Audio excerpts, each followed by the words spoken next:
When I started streaming, it was a place for me to meet other people because I really didn't connect with a lot of my friends because like I was always the odd one and people didn't get my humor. That's a tough question. I think I was the middle child, so I was kind of like the odd one out. Like a lot of my family's very like low key and like they're the quiet ones, and I was always the loud one wanting to do whatever I could. I grew up with a single mom, and I had two brothers, a younger and older brother. We played video games all the time. That was most of the stuff that I remember about my childhood, and like watching TV shows like X-Men and Spider-Man and cartoons and stuff.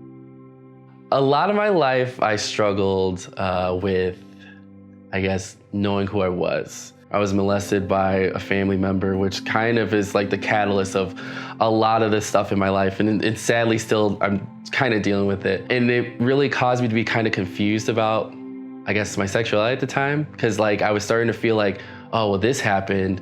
Is this the reason why I feel like this? And it wasn't until, I guess, when I was a teenager, I was like, okay, no, that was not, it didn't cause me to turn out like this. It was just a situation that happened.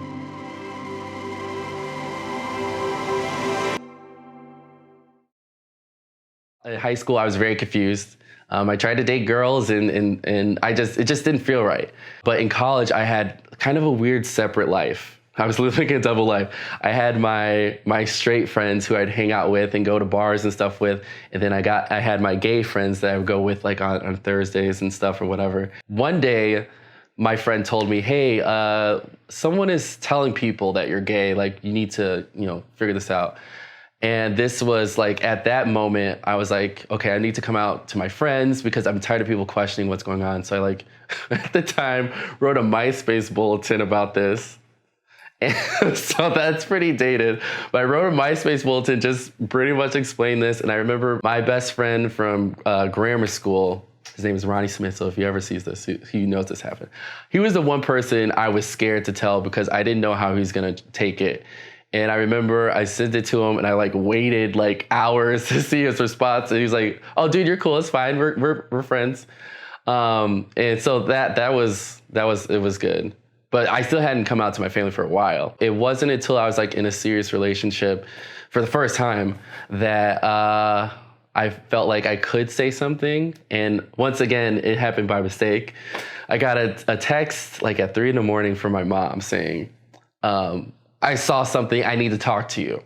And so right away in my head, I was like, oh no, she found out, I need to tell her. So I like wrote this long, I write all these things, I don't know. I wrote this long email just basically coming out to her and just telling her everything that happened when I was a kid. And yeah, it didn't go very well. She was very upset. And like, we didn't speak about it or really, like that's when our relationship kind of got turned around.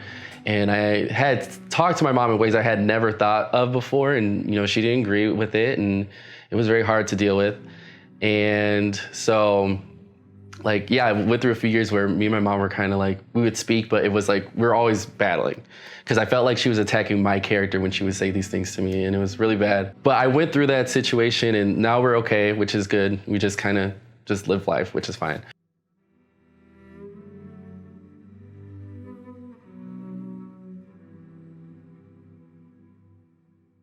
When I started in the gaming space, I told myself that I didn't want to be stereotyped as the gay black dude, whatever. So I didn't ever say anything. I never like denied it or I didn't like really confirm it. But it wasn't until like people kind of started asking questions and stuff like just on Twitch and because I always avoid it when someone would come in and like, are you gay? I would just be like, ban them. I would just ban people who would say that. Because I think it was at that time, for me, it was really hard for me to feel how the Twitch community would feel about it, especially in gaming in general. But again, at some point I wrote a Twitter longer explaining about my coming out and just being like, hey, this is what happened.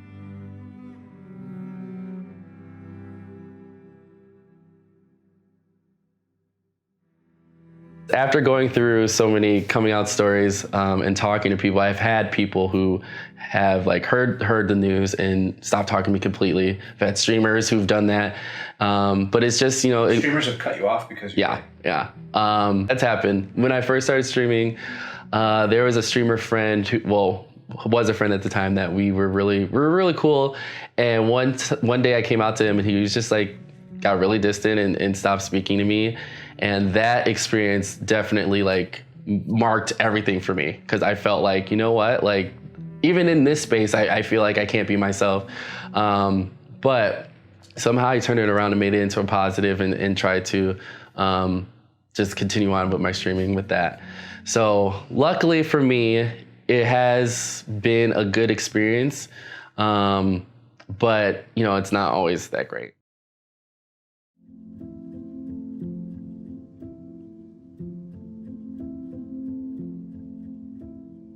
So I was working at Walgreens and then streaming like at night. And so I, tried to keep that hidden because I was always embarrassed for some reason. I was really embarrassed because I felt like, I have a college degree and I'm sitting here at Walgreens, like putting up stuff and dealing with customers and things. I feel like I'm like a high school kid, and that's how I felt. I was at a point where I felt like I would never get out and that I was gonna be stuck there doing it forever. And so I was trying my hardest to try to make something happen on Twitch. And there was a point where it's like, okay, you know what? I'm gonna take this seriously because this could be something I can go into. And so from there, I just started like networking and trying my hardest to get out there and have people know my name or try to do whatever I could. And it wasn't until I got it wasn't until PAX East a few years ago where I went to the Twitch town hall meeting. And DJ Wheat was there and he was talking about that they were doing features on streamers on Twitch Weekly, their weekly show that they do on Fridays, but they didn't have submissions. So they were saying, hey, why don't you submit videos so we can try to get these in? And so I went home, I was like, I'm gonna make a video for Twitch and I'm gonna send it to him. So I sent it to him. And then like 2 months later, I got an email from Soma saying, hey, we loved your video. We definitely want you on there. Make sure you take off work, and then we will, feature you on there. I took off work. I sat there like for 20 minutes waiting for my segment to go on, and Twitch sent people in, and it was like the first time I was actually exposed to the Twitch community outside of the small community I had. First up, I have UGR Gaming, who's an awesome variety streamer, super cool, likable guy, and here's his video. Why, hello, Twitch Weekly. Welcome to my stream. Actually, no, you're not. This is a video. But hello, my name is Brandon. I do love this. See, isn't he awesome? Fireworks and everything. Everyone should follow him. And so that's kind of how I got started. And then from there, it was just like everything kind of lined up a little bit.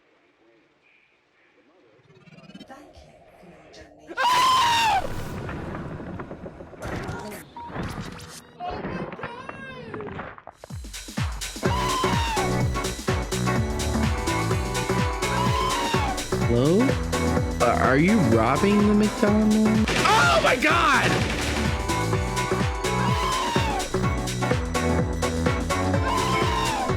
You just invited yourself to have a nose cam.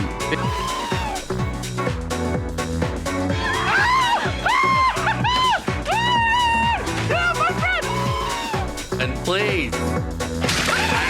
Oh my God!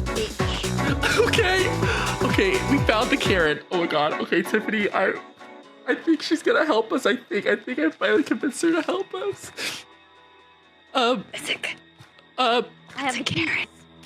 Karen. Oh, the four-seaters put together. Could we work together to try to escape together and in exchange she will shoot you if you don't help us. Let me have those keys. Excuse me. Karen, Give her the keys. Keys, Karen. Karen. Wait, don't do it, please. Put the guns down. Ladies, put the guns down, please. No, you put the gun down. TwitchCon, the very first TwitchCon, I wrote a panel called How to Broadcast on a Budget, and they accepted it, which I was shocked because I was like, I'm not a partner, like, how does this happen? And that was like my very first experience being like, okay, this is really serious. I can definitely do this. We wanted to thank you guys for taking some time out of your TwitchCon schedules to stop by and say hello to us. What ended up happening at that panel was I got a partner badge. And so that like lets you get access to other places that not everybody could. And I remember there was a Twitch party that night that I ended up going to, and I had the partner badge with me. And I said to myself, Brandon, you're going to take this opportunity to talk to everybody in this room. You're not going to sit here and get drunk like your friends are doing. You're going to go in there and just network to everybody. And that's what I did. I met a lot of people that night, and I talked to them and, you know, asked for advice on how to, I guess, make my brand better, because like at the time I was streaming under the UGR gaming channel, which made no sense because it was a website. And a lot of people helped me out and told me what I could do better. And I took a lot of that advice to heart and changed a lot of my stuff, like on my channel, my content, tried to make it more focused on like me. And after that, you know, I got partnered, and then I got a job at XSplit, and I was just like, just keep running, go as far as you can, you know, just see where it takes you. And now we're currently at this moment where it's I'm being filmed talking about my life, which is kind of insane.